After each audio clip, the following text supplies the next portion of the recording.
नववर्षाच्या पूर्वसंध्येला पंतप्रधानांचा शेतकऱ्यांना दिलासा.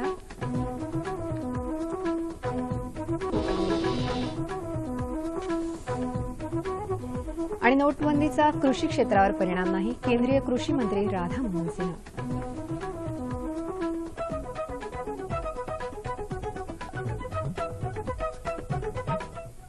नमस्कार, कृषी वार्ता या बातमीपत्रात मी श्वेता सोपारकर आपलं स्वागत करते. आणि आता पाहूयात कृषी विषयक सविस्तर वृत्त. पुढील 3 महिन्यात 3 कोटी किसान क्रेडिट कार्डांना रुपे कार्डात बदलले जाईल. त्यामुळे शेतकरी कुठूनही व्यवहार करू शकतील अशी घोषणा पंतप्रधानांनी नवीन वर्षाच्या पूर्वसंध्येला केली आहे. शेतकऱ्यांच्या कर्जासाठी नाबार्डनं 21,000 कोटी रुपये तर सरकारने 20,000 कोटी रुपयांची तरतूद केली असल्याचंही त्यांनी यावेळी सांगितलं. ग्रामीण भागातील जनतेला घराचं नूतनीकरण आणि विस्तार करण्यासाठी 2 लाखांपर्यंतच्या कर्जात 3% सूट देण्याची घोषणाही पंतप्रधानांनी केली आहे. त्यापूर्वी 30 डिसेंबर रोजी त्यांनी भीम अॅप अर्थात भारत इंटरफेस फॉर मनी या मोबाईल पेमेंट अॅप्लिकेशनचंही उद्घाटन केलं होतं. नोटाबंदीचा कृषी क्षेत्रावर परिणाम झालेला नाही. उलट दूध, बियाणं यांच्या विक्रीत वाढ झाल्याचा दावा केंद्रीय कृषी मंत्री राधामोहन सिंह यांनी केला आहे. गेल्या महिन्याभरातील कृषी मंत्रालयाच्या कामगिरीची माहिती देताना त्यांनी हा दावा केला. दूध विक्रीबरोबरच रब्बी हंगामातील बियाणं विक्रीतही वाढ झाल्याची माहिती त्यांनी दिली. महाराष्ट्र राज्य बियाणं महामंडळानं गेल्या वर्षी 2.64 लाख क्विंटल बियाणं विकली होती, तर यंदा हा आकडा 2.7 लाख क्विंटलवर पोहोचला आहे. मध्य प्रदेश बियाणं महामंडळाकडून गेल्या वर्षी 10.42 लाख क्विंटल बियाण्यांची विक्री झाली, तर यंदाच्या रब्बी हंगामात 11.93 लाख क्विंटल बियाणं विकली गेली. सवतखेडे तालुका जामनेर हे जेमतेम 1400 लोकसंख्येचं गाव, पण जळगाव जिल्ह्यात पहिलं कॅशलेस खेडं होण्याचा मान त्यानं पटकावला आहे. गावातील नागरिकांनी या निर्णयावर आणि बँकेवर अवलंबून राहण्यापेक्षा कॅशलेस व्यवहारावर भर दिला. नोटांच्या तुटवड्यावर मात करण्यासाठी ग्रामसभा घेऊन कॅशलेस व्यवहाराचा संकल्प केला आणि किराणा मालापासून भाजीपाला, औषधं, धान्य, खतं अशा सगळ्याच खरेदीसाठी डेबिट कार्डचा वापर सुरू केला. बँकेच्या अधिकाऱ्यांकडून गावकऱ्यांना कॅशलेस प्रणालीची सविस्तर माहिती देण्यात आली आणि दुकानदाराला स्वॅपिंग मशीन्स देण्यात आली. आता गावातील तरुणांपासून वयोवृद्धांपर्यंत सर्वच मंडळी कॅशलेस व्यवहार करत आहेत. अखिल भारतीय मराठी शेतकरी साहित्य संमेलन 25 आणि 26 फेब्रुवारी रोजी गडचिरोली इथं होणार आहे. संमेलनाध्यक्षपदी ज्येष्ठ ग्रामीण साहित्यिक डॉक्टर शेषराव मोहिते असतील, तर संमेलनाचं उद्घाटन ज्येष्ठ समाजसेवक डॉक्टर अभय बंग यांच्या हस्ते होणार आहे. 2015ला नागपुरात पहिलं साहित्य संमेलन तर 2016ला वर्ध्यात दुसरं शेतकरी साहित्य संमेलन, परिसंवाद, कथावाचन, कवी संमेलन असा भरगच्च कार्यक्रम असेल. मागील 2 वर्षात पावसाअभावी तुरीसह हरभऱ्याच्या उत्पादनातही मोठी घट झाली होती. उडीद, मूग, मटकीलाही याचा मोठा फटका बसला होता. त्यामुळे गेल्या 1-2 वर्षात सर्वच डाळींच्या दरानं उच्चांक गाठला होता. तूर आणि उडीद डाळ तर 180 रुपये प्रति किलोपर्यंत पोहोचली होती, तर हरभरा डाळीनं 150 रुपयांचा टप्पा ओलांडला होता. पण यंदा पाऊस चांगला झाल्यानं बहुतेक डाळींचं उत्पादन वाढलं आहे. परदेशातूनही हरभरा, तूर आणि उडीद डाळीची आवक चांगली झाल्यानं डाळींचे भाव खाली आले आहेत आणि हे भाव आणखी उतरण्याची शक्यता आहे.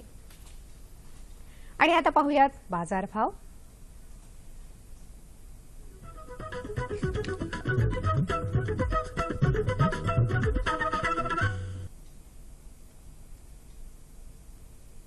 जाणून घेऊया कोल्हापूर कृषी उत्पन्न बाजार समितीकडून प्राप्त झालेले शेतमालाचे बाजारभाव. हे भाव शेतीमालाच्या उत्पादकांसाठी आहेत. निराळा उल्लेख नसल्यास हे भाव प्रति क्विंटल आहेत. गहू कमाल 3600 रुपये प्रति क्विंटल, किमान 2700 रुपये प्रति क्विंटल.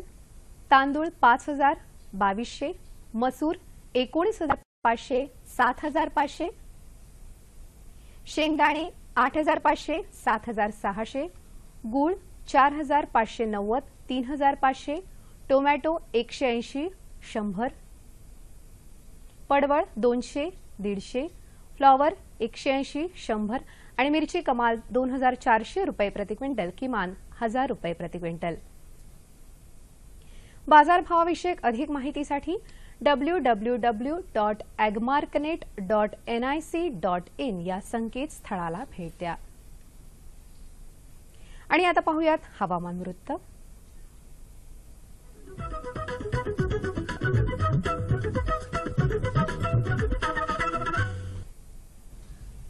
नमस्कार.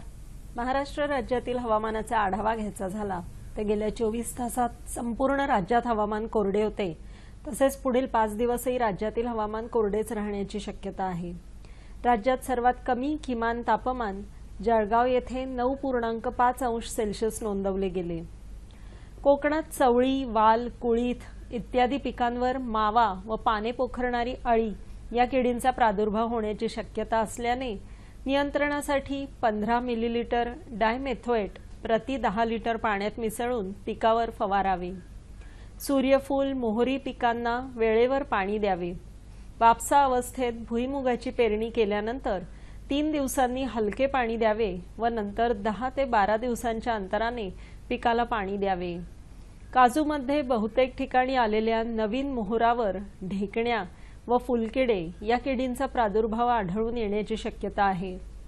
आवश्यकता असल्यास अशा ठिकाणी किडींच्या नियंत्रणासाठी 35% प्रोफेनोफॉस 10 मिलीलीटर प्रति 10 लिटर पाण्यात मिसळून संपूर्ण मोहरावर फवारावे. उत्तर मध्य महाराष्ट्रात किमान तापमान 10 अंश सेल्सिअसच्या आसपास राहण्याची शक्यता असल्याने केळी व द्राक्ष बागांचे संरक्षण करण्यासाठी बागेत सायंकाळी ओलीत करावे. तसेच केळीच्या घडांना 6% सछिद्र पॉलिथिन बॅगचे आवरण करावे. द्राक्ष बागेत मण्यामध्ये पाणी भरण्याच्या स्थितीत व काढणीच्या अवस्थेत सकाळी थंडी वाढल्यास मण्याचे क्रॅकिंग होऊ शकते. क्रॅकिंग होऊ नये म्हणून मण्यांवर कायटोसॅन 10% 1.5 ते 2 मिलीलीटर प्रति लिटर पाण्यात मिसळून फवारणी करावी. मराठवाडा विभागात हळदीवरील करपा रोगाच्या नियंत्रणासाठी कार्बेंडाझिम 20 ग्रॅम प्रति 10 लिटर पाण्यात मिसळून फवारणी करावी. ऊस पिकावर पांढऱ्या माशीचा प्रादुर्भाव दिसून येत असल्यास त्याच्या नियंत्रणासाठी डायमेथोएट 27 मिलीलीटर प्रति 10 लिटर. जाणून घेऊया राज्यातल्या प्रमुख शहरांचं तापमान कमाल आणि किमान अंश सेल्सिअस मध्ये. मुंबई कमाल 29, किमान 21 अंश सेल्सिअस. पुणे 31, 13. औरंगाबाद 30, 12. सोलापूर 32, 14 आणि नाशिक कमाल 30, किमान 10 अंश सेल्सिअस. हवामानविषयक अधिक माहितीसाठी www.imdmumbai.gov.in या संकेतस्थळाला भेट द्या. याबरोबरच आजच्या कृषी वार्ता संपल्या. पुन्हा भेटूया पुढील कृषी वार्तामध्ये. तोपर्यंत नमस्कार.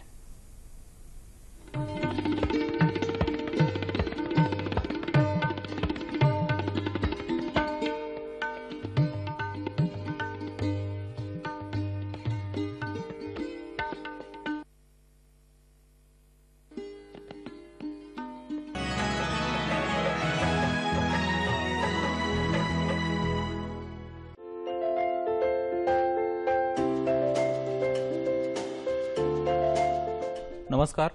आजच्या कृषी दर्शन कार्यक्रमात आपलं सहर्ष स्वागत. ऊस हे महाराष्ट्राच्या दृष्टीने अत्यंत महत्त्वाचं पीक, म्हणजे ग्रामीण अर्थव्यवस्थेचा तो कणाच आहे असं समजतो.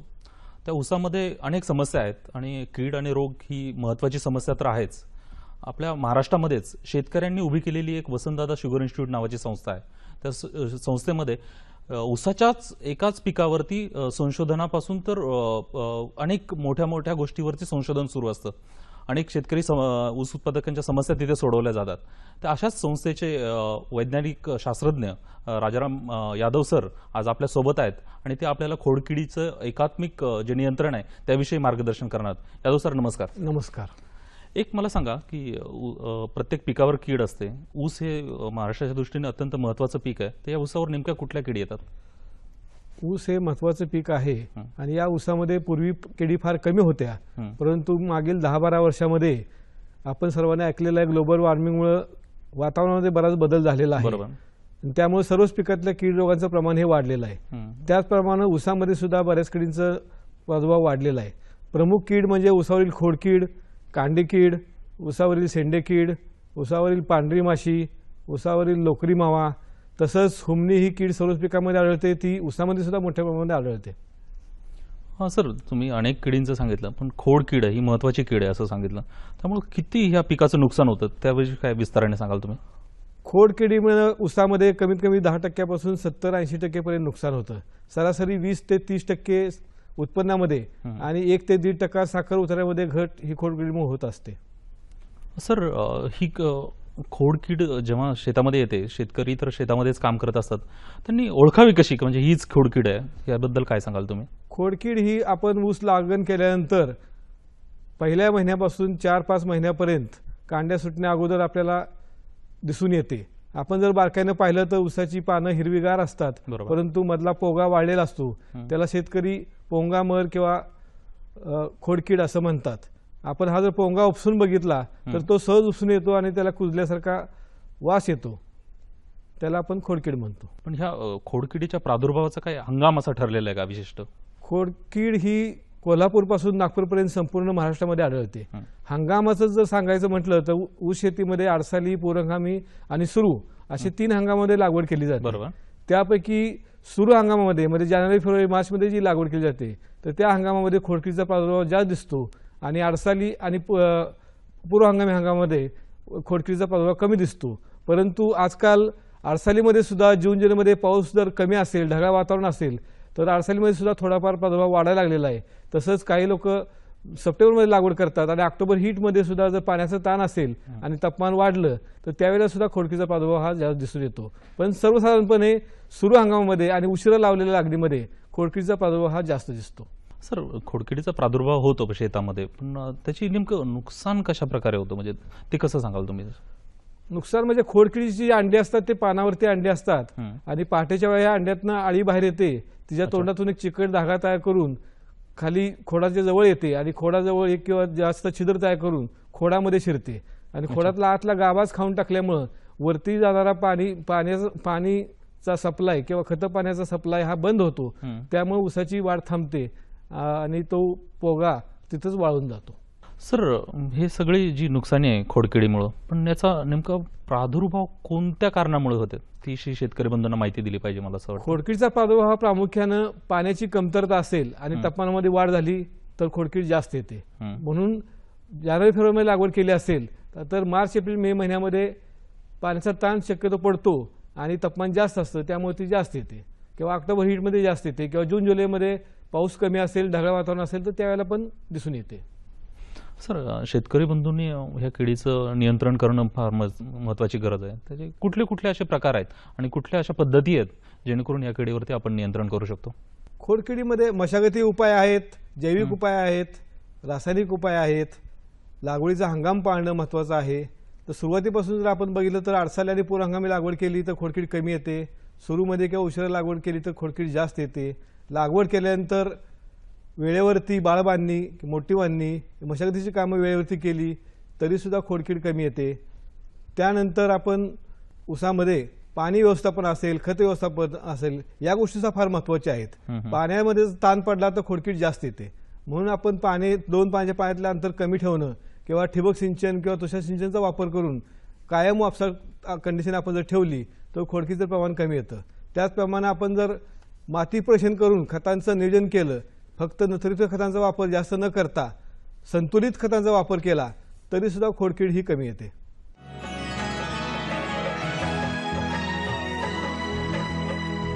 भौतिक उपायात तुम्ही सांगितलं, परंतु जे काही रासायनिक आहे किंवा जैविककडे पण आपण विस्ताराने चर्चा करणार आहोत. विस्ताराने हा, करूया तर आपण. त्याविषयी सांगा सर. विस्ताराने चर्चा करू. आता सुरुवातीला आपण लागवडीची आपण काळजी घेतलेली आहे, हंगामाची काळजी घेतलेली आहे, त्यानंतर आपण बाळबांधणी मोठी बांधणी वेळेवरती केलेली आहे. हे सगळं करून सुद्धा नंतर आपल्याला सुरुवातीला जे आहे ते जैविक उपाय योजले पाहिजेत. त्यामध्ये आपण कामगंध सापळे असतात, फेरोमोन ट्रॅप्स, आपण भाजीपाल्यामध्ये, कापसामध्ये किंवा ग्रीन हाऊसेसमध्ये आपण बऱ्याच वेळा पाहतो, पण ऊस शेतीमध्ये अजून त्याचा वापर कमी आहे. तर हे जैविक फेरोमोन ट्रॅप्स आहेत, हे एकरी 10 ते 12 ट्रॅप्स लावून आपण या ट्रॅपमध्ये एक ल्यूर लावलेला असतो. या ल्यूरमध्ये एक विशिष्ट गंध येतो, केमिकल असतं त्यामुळे एक गंध येतो. निसर्गामध्ये प्रत्येक नर आणि मादीच्या अंगातून एक विशिष्ट गंध सोडला जातो. तर हे जे केमिकल असतं, या केमिकलमुळं नरपतिंग त्यात आकर्षित होतात आणि त्यामुळे आपण जर 10 ते 12 ट्रॅप्स एका एकराला लावले तर 70 ते 80% किंवा जास्तीत नरपतंग गोळा करून मारल्यामुळं किडीचं नियंत्रण होतं. किंवा या ट्रॅपचा वापर आपण मॉनिटरिंग म्हणून करू शकतो. एका एकराला फक्त 1 ते 2 ट्रॅप आपण लावले आणि नक्की कधी पतंग येतात, रोज 2-3 पतंग आले तर काही काळजी करायची गरज नाही. पण लागोपाठ 3-4 दिवस जर 10-12 पेक्षा जास्त पतंग आपल्याला दिसायला लागले तर आपण ओळखू शकतो की या ठिकाणी खोडकिडी येणार आहे. मग त्यावेळेला आपण दुसरा एक उपाय आहे, तो म्हणजे ट्रायकोगामा चिरुनिस. ट्रायकोगामा चिरुनिस हा एक पॅरासाइट आहे. खोडकीड, कांडेकीड, शेंडेकीड किंवा कापसातली बोंडाळी, थोडक्यात किडीला किडीने मारणं हा जो प्रकार आहे तो जैविक मध्ये होतो. जैविक मध्ये म्हणजे किडीच्या मित्र कीटकाच्या सहाय्याने नियंत्रण करणे. त्यामध्ये हा ट्रायकोगामा हा फार महत्वाचा मित्र कीटक आहे. हा एक पॅरासाइट आहे. आपण खोडकिडीचं अंडी अवस्थेमध्ये नियंत्रण करू शकतो. आपण समजा जून जुलैमध्ये लागवड केली असेल तर ऑगस्ट सप्टेंबरमध्ये किंवा जानेवारी फेब्रुवारीमध्ये लागवड केली असेल तर मार्च एप्रिलमध्ये लागवड केल्यानंतर 1 महिन्यांनी आणि नंतर 15-15 दिवसाच्या अंतराने 3 लाख ट्रायकोगामा चिरुनिस हे पॅरासाइट आपल्याला हेक्टरी सोडायचे आहेत. त्याच्यामध्ये एका कार्डवरती जवळजवळ 1 शिशी अंडे असतात आणि त्याचे 5 ते 6 तुकडे करून आपण शेतामध्ये 10-10 मीटरच्या अंतरावरती ते स्टेपल करू शकतो. हा ट्रायकोगामा हा 7 ते 8 दिवस जीवनक्रम असणारा मित्र कीटक आहे. आपण सोडलेले कोशामधून पतंग बाहेर येतो. तो पतंग 1 ते 2 दिवसामध्ये शेतामध्ये जी पिवळी अंडी असतात, खोडकीड, कांडेकीड, शेंडेकिडीची, या पिवळ्या अंड्यामध्ये अंडी घालतो. ही पिवळी अंडी 3 ते 4 दिवसामध्ये काळी पडतात आणि त्यातून पुन्हा 3 ते 4 दिवसामध्ये पतंग बाहेर येतो. अशा प्रकारे आपण 1 लाख पॅरासाइट जर आज सोडले असतील तर 8 ते 10 दिवसामध्ये 1 लाखाचे 4 लाख 5 लाख पॅरासाइट तयार होतात आणि खोडकिडीचं अंडी अवस्थेमध्येच आळी तयार होण्या अगोदर किंवा पिकाचं नुकसान होण्या अगोदर नियंत्रण होतं. त्यानंतर रासायनिक कीटकनाशकामध्ये आपल्याला फिप्रोनिल किंवा रिजंट नावाचं औषध आहे. हे दाणेदार असतं. हे दाणेदार फिप्रोनिल आपण 10 किलो प्रति एकर आपण टाकू शकतो लागवड केल्यानंतर 1 महिन्यांनी. किंवा कार्टाफायडा क्लोराइड बाजारामध्ये केळदार नावाने मिळतं, हे 6 किलो प्रति एकर.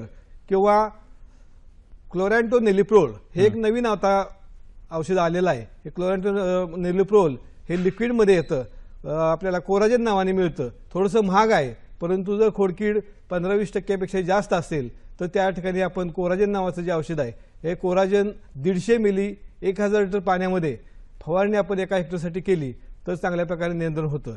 फक्त काय, हे कोराजेन हे एकरी जवळजवळ 2,500 ते 3,000 रुपये खर्च येतो आणि रिजंट किंवा अगोदर मी जी औषधं सांगितली त्यांचा 1,000-1,200-1,500 रुपये फक्त खर्च येतो.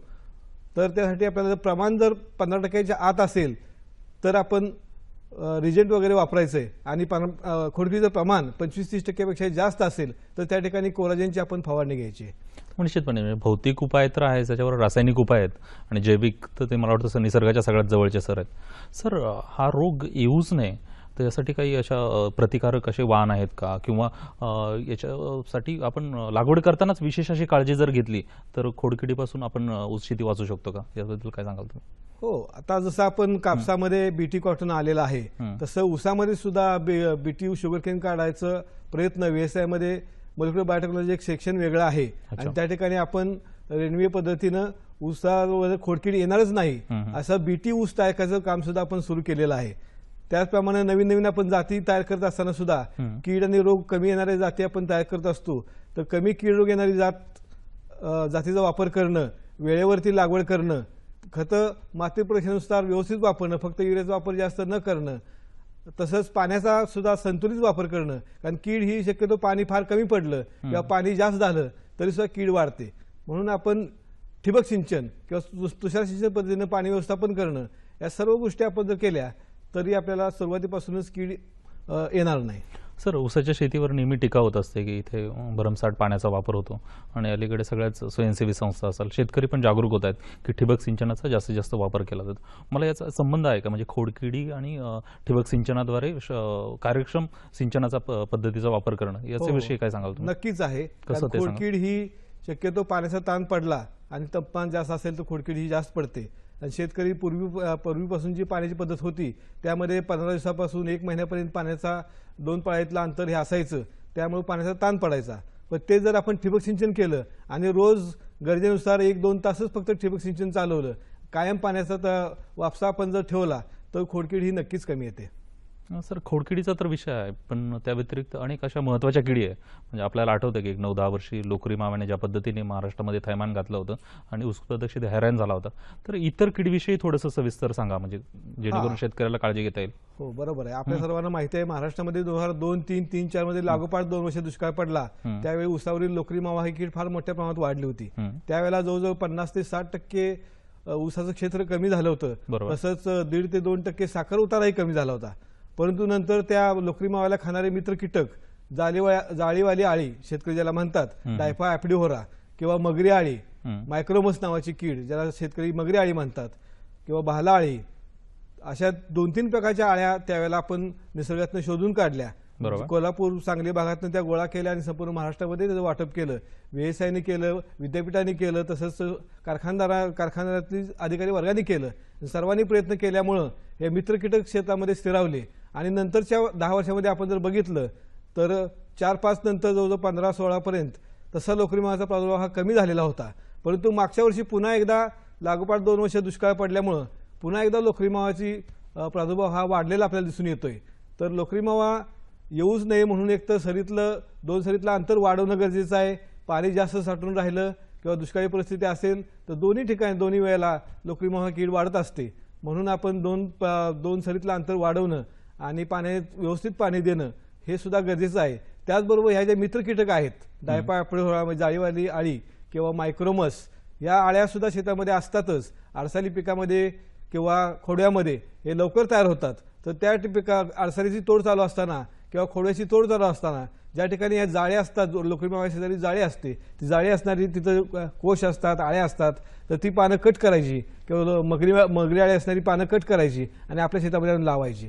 तर हा सगळ्यात चांगला उपाय आहे. हा जैविक थोडासा वेळ लागतो. औषधासारखं 2 दिवसात 3 दिवसात नियंत्रण होत नाही. 15 दिवस लागतात किंवा 1 महिना लागतो. परंतु कायमचं नियंत्रण होतं. कारण हे जर मित्र कीटक शेतामध्ये स्थिरावले तर ज्या वेळेला लोकरी मावा येईल त्या वेळेला आळ्या ऑटोमॅटिक तयार होतात आणि लोकरी मावाचं नियंत्रण 100% करतात. द्राक्षासारखं किंवा भाजीपाल्यासारखं पुन्हा दर 15 दिवसाला, दर महिन्याला फवारणी ऊसवाला शेतकरी करू शकत नाही किंवा अडचणीचं असतं.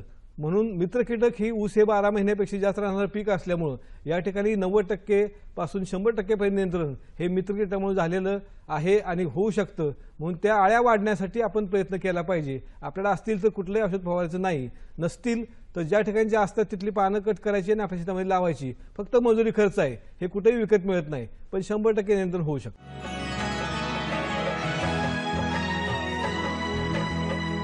तर हुमणीचा पण तुम्ही उल्लेख केला. हो, बरोबर आहे. ही कीड महत्वाची आहे. मागील 5-6 वर्षामध्ये हुमणी ही कीड सुद्धा फार मोठ्या प्रमाणात महाराष्ट्रात वाढलेली आहे. कोल्हापूरपासून नागपूरपर्यंत सर्वच ठिकाणी वाढलेली आहे. महाराष्ट्रामध्ये 2 प्रकारच्या हुमण्या आहेत. एक हलक्या जमिनीतील हुमणी आणि दुसरी नदीकाठची किंवा गाळाच्या जमिनीतील हुमणी. संपूर्ण महाराष्ट्रामध्ये किंवा हलक्या जमिनीमध्ये माळरानामध्ये जी हुमणी येते त्याला आपण होलोट्रॅकिया सिराटा अशी ही हुमणी आहे.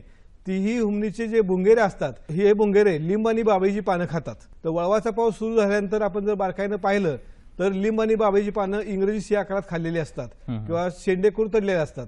तर अशा वेळेला आपण संध्याकाळी शेतामध्ये थांबलो, दिवसा आपल्याला ही किडीची कुठली अवस्था बाहेर दिसत नाही. हुमणीची आळी अवस्था, अंडी अवस्था, भुंगेरे सगळे जमिनीच्या आतमध्ये असतात. फक्त 1-2 वळवाचे पाऊस झाल्यानंतर संध्याकाळी 7:20 नंतर लाखो भुंगेरे बाहेर येतात आणि लिंब आणि बाभळीवरती बसतात.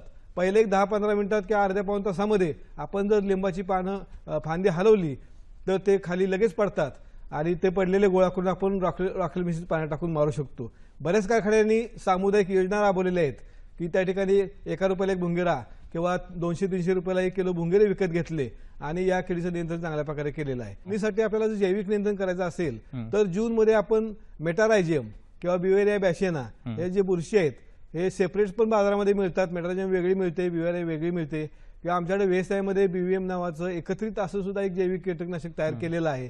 तर हे जैविक कीटकनाशक आपण जून, जुलै, ऑगस्टमध्ये हुमणीची आळी लहान असताना किंवा मध्यम असताना आणि वेळेवरती जर आपण याचा वापर केला, एकरी 2 लिटर फक्त लागतात, फक्त एकरी 200 ते 250 रुपये खर्च येतो. बरोबर आहे. परंतु जून, जुलै, ऑगस्टमध्ये सुरुवातीला हे वेळेत वापरणं हे गरजेचं आहे. सर, आपण कार्यक्रमाच्या शेवटी येतोय. मला तुम्ही ऊस उत्पादक शेतकऱ्यांना काय संदेश द्याल जाता तर मी एवढंच सांगेन की शेतकऱ्यांनी ऊसाची लागवड करत असताना चांगली जात, ज्यावरती कीड रोग कमी येतात अशी जातीची निवड करणं, हंगामनिहाय जातीची लागवड करणं, सुरूच्या ऐवजी पूर्वहंगामी लागवड जास्त प्रमाणामध्ये करणं, त्याचबरोबर वेळेवरती लागवड करून त्यानंतर बाळबांधणी, मोठी बांधणी हे वेळेवरती करणं, पाण्याचं व्यवस्थापन व्यवस्थित करणं, पूर्वीसारखं जास्त पाणी न देता ठिबक किंवा तुषार सिंचनाचा वापर करून रोज थोडं थोडं पाणी गरजेनुसार पाणी देणं, त्याचप्रमाणे खतं वापरत असताना सुद्धा युरियासारखी खतं जास्त न वापरता माती परीक्षणानुसार खतांचा वापर करणं, या गोष्टी करून सुरुवातीपासून आपण कीड रोग येणार नाही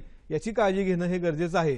त्याचबरोबर पुन्हा मशागती उपायाबरोबरच जैविक उपायांचं आणि रासायनिक कीटकनाशकं असतील हे वेळेवरती आणि योग्य प्रमाणात आणि योग्य कीटकनाशकांचा किंवा जैविक कीटकनाशकांचा वापर करून किडीचं वेळेवरती नियंत्रण केलं तर आपल्याला ऊसाचं उत्पादन आणि साखर उतारा नक्कीच वाढवण्यास मदत होईल.